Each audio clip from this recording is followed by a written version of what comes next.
ETF index mutual funds నేర్చుకుని stock మార్కెట్లో రాణించాలనుకుంటున్నారా? వెంటనే ఈ నెంబర్కి కాల్ చేయండి.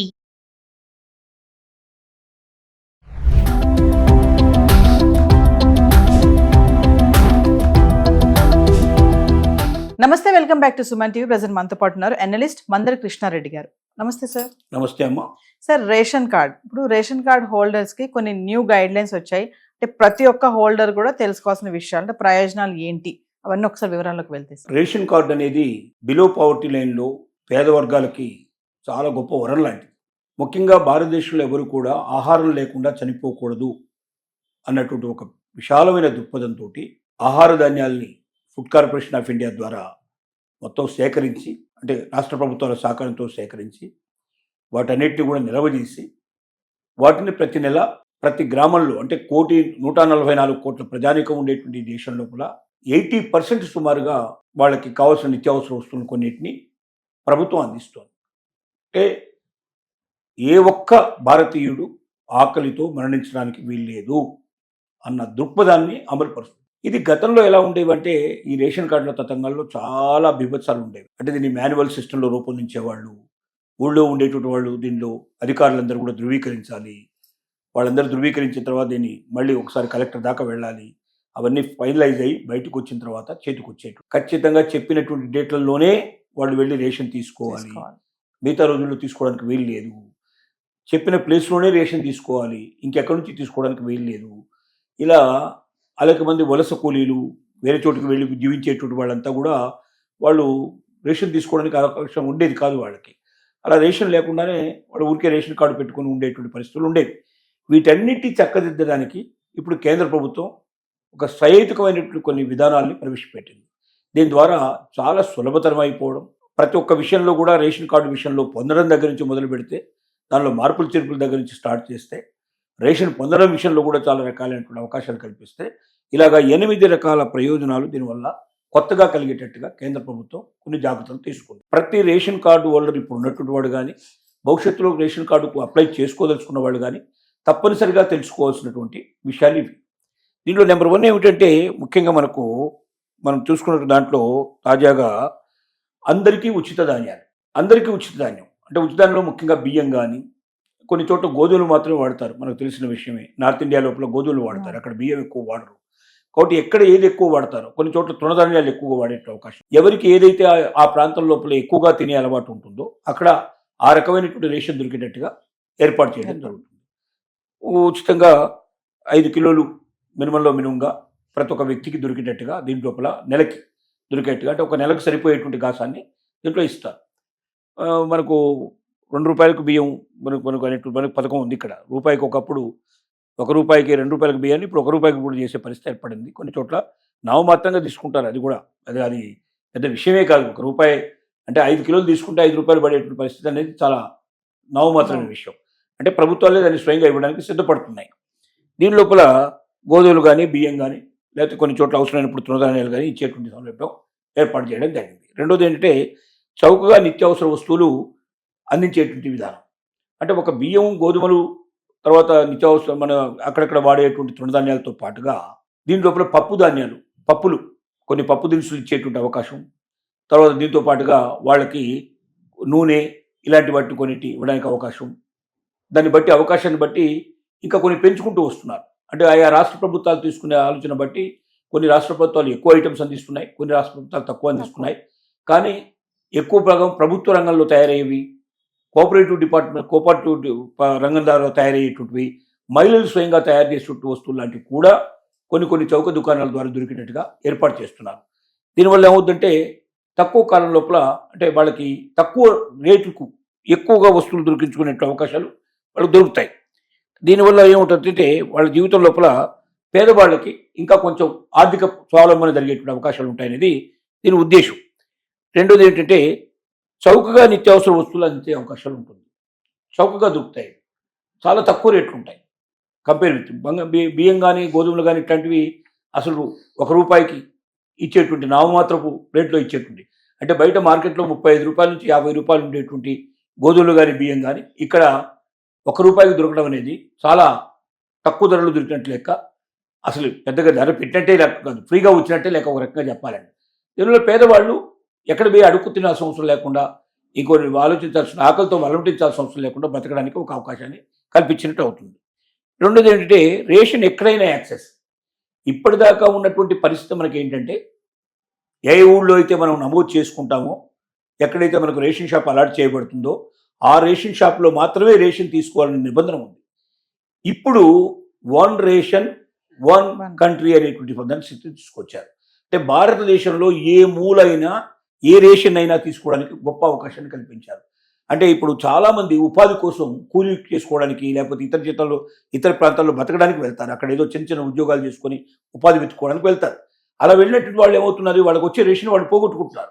అక్కడ రేషన్ కార్డు తీసుకోవాలంటే మళ్ళీ అక్కడ ఓటర్ కార్డు కావాలి, అక్కడ ఆధార్ కార్డు కావాలి, అక్కడ స్థిరపడిపోయినట్టు అవుతుంది. రెండు చోట్ల ఒకేసారి ఇవ్వరు, అంటే రెండు చోట్ల ఒకే అవకాశాన్ని ఇవ్వరు. కాబట్టి రేషన్ కార్డు ఇప్పటిదాకా ఎక్కడ ఉంటే అక్కడే తీసుకునే అవకాశం ఉండటం వల్ల చాలామంది మోర్ దెన్ 10% to 25% వరకు దాదాపుగా కోల్పోతున్నారు. చాలా రాష్ట్రాల్లో పేదవాళ్ళే బాగా వలస వెళ్ళేవాడు, వేరే చోటుకి వెళ్తే అక్కడ చేస్తుంటారు. సంవత్సరానికి ఒకసారి ఎప్పుడో పండుగలు పబ్బాల గట్రా వచ్చిపోతుంటారు తప్ప మిగతా టైంలో వాళ్ళు రారు. ఈ రాకపోవడం వల్ల ఏమవుతుందంటే వాళ్ళకి రేషన్ తీసుకునే ఒక గొప్ప అవకాశాన్ని వాళ్ళు పోగొట్టుకుంటున్నారు. దీంట్లో ఏంటంటే ఇప్పుడు ఇక్కడ నుంచి భారతదేశంలో ఏ మూల ఉన్నా, ఏ రాష్ట్రంలో కానీ కేంద్రపాలిత ప్రాంతంలో ఉన్నా కాడ తన డిజిటలైజేషన్ సిస్టమ్ చేశారు. కాబట్టి వెళ్ళి ఆ కార్డు చూపిస్తే వెంటనే దాన్ని డిజిటల్లో చూసేస్తారు, అక్కడే వాళ్ళకి రేషన్ ఇచ్చేస్తారు. అంటే తమున్న ఊరికి రావాల్సిన అవసరం లేకుండా ఎన్ని వందల వేల కిలోమీటర్ల దూరంలో ఉన్నా కూడా అక్కడ రేషన్ పొందే అవకాశం కల్పించడం వల్ల నిరుపేదలు ఎక్కడున్నా కూడా రేషన్ పొందగలిగే అవకాశాన్ని ఇచ్చినట్టే. ఇది గొప్ప వరం. దీనివల్ల చాలామంది 25% వరకు దాదాపుగా కోల్పోతున్నారు, రేషన్ తీసుకోకుండా కోల్పోతున్నారు.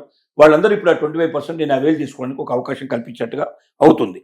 ఇది మనకున్న పరిస్థితి. దీంతో పాటుగా చూసినట్టయితే మనకు వేగవంతమైన డిజిటల్ సిస్టమ్ తీసుకొచ్చారు. ఇంతకుముందంతా మాన్యువల్ సిస్టమ్ ఉండేది. ఈ మాన్యువల్ సిస్టమ్ నుంచి ఏం చేశారంటే డిజిటల్ సిస్టమ్ తీసుకురావడం వల్ల ఇప్పుడు దాన్ని మనం దాంట్లో పెట్టంగానే ఆ కంప్యూటర్లో కానీ లేదా దానికి సంబంధించిన యంత్రం కానీ లేదా ఫోన్ ద్వారా కానీ ఆ నెంబర్ కొట్టంగానే దానికి సంబంధించిన వివరాలన్నీ వచ్చేస్తాయి. అంటే దీన్ని మాన్యువల్గా ఉన్నప్పుడు ఏంటంటే చాలామంది రేషన్ కార్డులు మార్చడం కానీ, వాళ్ళ పేర్లు మార్చడం కానీ, లేకపోతే వాళ్ళ ఫోటోలు మార్చడం కానీ ఇట్లా రకరకాలుగా చేసే అవకాశాలు ఉండేవి. డిజిటలైజేషన్ చేసిన తర్వాత చాలా సులభతరమైన పరిస్థితి ఏర్పడింది. అంటే ఇలాంటి మాన్యువల్గా ఎవరు దాన్ని మార్చడానికి వీల్లేని పరిస్థితి తీసుకురావడం.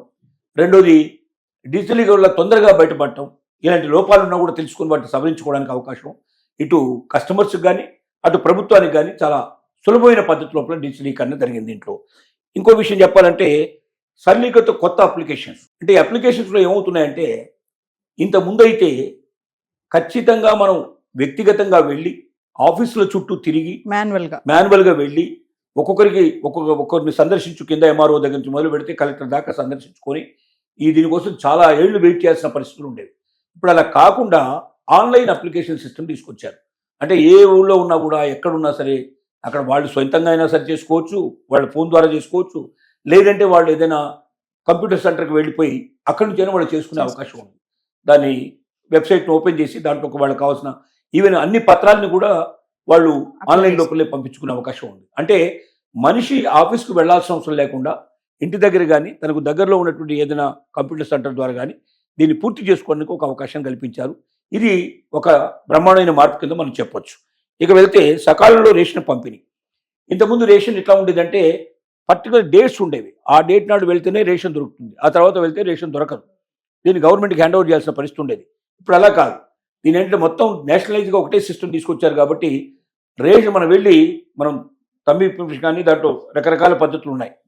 దీని ధృవీకరణ సిస్టమ్ లోపల మనం ఐస్ని దాంట్లో చూపించడం కానీ లేకపోయినట్టయితే మనం తమ్తో దానికి ఒకసారి డిజిటల్లో మనం చేసినట్టయితే టోటల్గా రేషన్ మనకు వస్తుంది. ఏ డేట్ అయినా తీసుకోవచ్చు. మనం మొత్తం నెల లోపల ఏ డేట్న మనకు అవసరమైతే ఆ డేట్ నాడు వెళ్ళి మనం తీసుకోవడానికి అవకాశం ఉంది.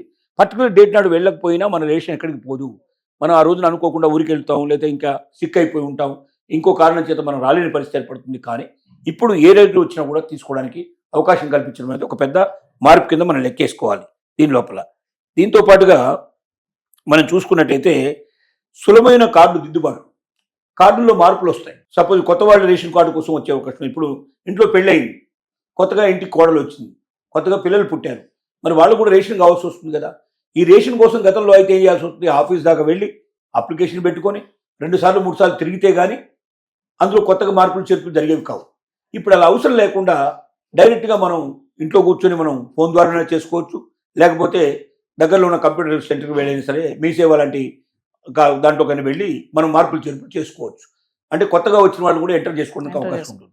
మార్పులు చేర్పులు లేదా డేట్ ఆఫ్ బర్త్లో ఏమైనా తేడాలు వచ్చినా లేదా మరో దాంట్లో తేడాలు వచ్చినా ప్రతి ఒక్కటి కూడా మనం చెక్ చేసుకొని కంప్లీట్ చేసుకోవడానికి, సమయాన్ని వృధా చేసుకోకుండా మన డబ్బును ఆదా చేసుకుంటూ సమయాన్ని ఆదా చేసుకుంటూ రేషన్ కార్డు లోపల మార్పులు చేర్పులు చేసుకోవడానికి అవకాశం కల్పించబడింది. మహిళలకు మరింత మద్దతు దొరికింది. మహిళలకు మరింత మద్దతు ఎట్లా దొరికిందంటే, గతంలో ఇంటి పెద్ద ఎవరు ఉండేవారంటే మగవాడు మాత్రమే ఇంటి పెద్ద ఉండేవాడు. ఏ రేషన్ కార్డు చూసినా కుటుంబ పెద్ద, పలాని వారి కుటుంబం, ఆ కుటుంబం లోపల కుటుంబ సభ్యులు వాళ్ళ పేర్లన్నీ ఉండేవి. ఇప్పుడు భారత ప్రభుత్వం తీసుకున్న నిర్ణయంలో ఏంటంటే, మహిళల్ని మగవాళ్ళ స్థానంలో మహిళ కూడా ఇంటి పెద్ద అవ్వడానికి అవకాశం కల్పించారు.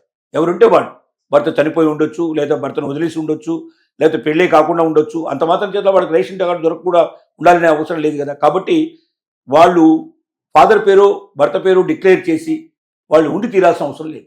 తనుగా ప్రాతినిధ్యం వహిస్తూ ఆ కుటుంబానికి అంతా పెద్దగా తానే ఉంటూ మహిళ తను పూర్తి ప్రాధాన్యత పెంచుకొని రేషన్ కార్డు సంపాదించుకోవడానికి, రేషన్ కార్డు ఉపయోగించడానికి అవకాశం కల్పించింది. కాబట్టి మహిళా సాధికారత బాగా జరిగింది. మహిళలకు ఎక్కువగా ప్రాధాన్యత ఇవ్వడం జరిగింది.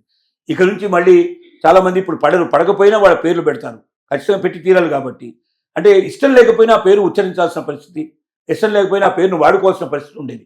ఇప్పుడు ఇష్టం లేకపోతే పేరు తీసేయడానికి మనకు అవకాశం ఏర్పడింది. అంటే తన జీవితాన్ని, తన వ్యక్తిత్వాన్ని తను కాపాడుకోవడానికి ఒక పెద్ద అవకాశాన్ని ఇచ్చినట్టు అవుతుంది. ఇలాగా అనేక రకాల ప్రయోజనాలు మనకి ఈ రేషన్ కార్డు లోపల ఇప్పుడు ఈ 8 కొత్త మార్పుల వల్ల, ఈ మార్పులు చేసుకోవడం ద్వారా చాలా సులభతరమైనవి. కాబట్టి ఆల్రెడీ ఎవరైతే రేషన్ కార్డు వాడుతున్నారో దీంట్లో ఏమైనా మార్పులు చేర్పుగా ఉంటే సులభంగా చేసుకోవచ్చు. లేకపోతే ఏదైనా కొత్త వ్యక్తులు వస్తే వాళ్ళని ప్రవేశపెట్టుకోవడానికి అవకాశం ఉంది. కొత్తగా ఎవరైనా అప్లై చేసుకోదలుచుకున్న వాళ్ళకు కూడా ఈ కొత్త సిస్టమ్స్ ద్వారా అధికారుల చుట్టూ తిరగాల్సిన అవసరం, ఆఫీసుల చుట్టూ తిరగాల్సిన అవసరం లేకుండా సులభతరంగా రేషన్ కార్డు పొందడానికి, రేషన్ కార్డులో మార్పులు చేసుకోవడానికి, రేషన్ పొందడానికి, దేశం మొత్తం మీద ఎక్కడున్నా సరే ఎక్కడి నుంచి అయినా రేషన్ తీసుకోవడానికి ఇలాంటి అనేక రకాల అవకాశాలు కల్పిస్తూ కొత్త విధానాన్ని కేంద్ర ప్రభుత్వం ప్రవేశపెట్టింది. దీన్ని ప్రతి ఒక్క మహిళ, ప్రతి ఒక్క కుటుంబం, ప్రతి ఒక్క వ్యక్తి దీన్ని గ్రహించి తన రేషన్ పోగొట్టుకోకుండా ప్రతి నెల రేషన్ షాపుల్లో ఒక బియ్యమే వస్తాయని భ్రమలోంచి బయటకు వచ్చి మిగిలిన ఐటమ్స్ కూడా తీసుకోవడానికి ప్రయత్నం చేసి షుగర్ కానీ, లేకపోతే పప్పులు కానీ, లేకపోతే నూనె కానీ ఇలాంటి అనేక రకాల అవకాశాలు కూడా కల్పిస్తున్నాయి. కాబట్టి ఇంకా రేషన్ విస్తృతం అవుతుంది, రేషన్ షాపుల ప్రయోజనాలు పెరుగుతాయి. తెలంగాణలో అయితే గవర్నమెంట్ ఏం ఆలోచిస్తుందంటే, కనీసం ఇంటికి కావాల్సిన వస్తువులు మ్యాక్సిమం దొరికేటట్టుగా చేయాలని కూడా ఒక ప్రయత్నం చేస్తోంది. అలా జరిగినప్పుడు పేదల కుటుంబంలో వాళ్ళు ప్రతిరోజు చక్కగా భోజనం చేసే అవకాశం ఉంటుంది. పెద్దవాళ్ళతో వాళ్ళకు దొరికిన అవకాశాలు మాకు కూడా దొరికాయని ఆనందపడే అవకాశం ఉంటుంది. Thank you.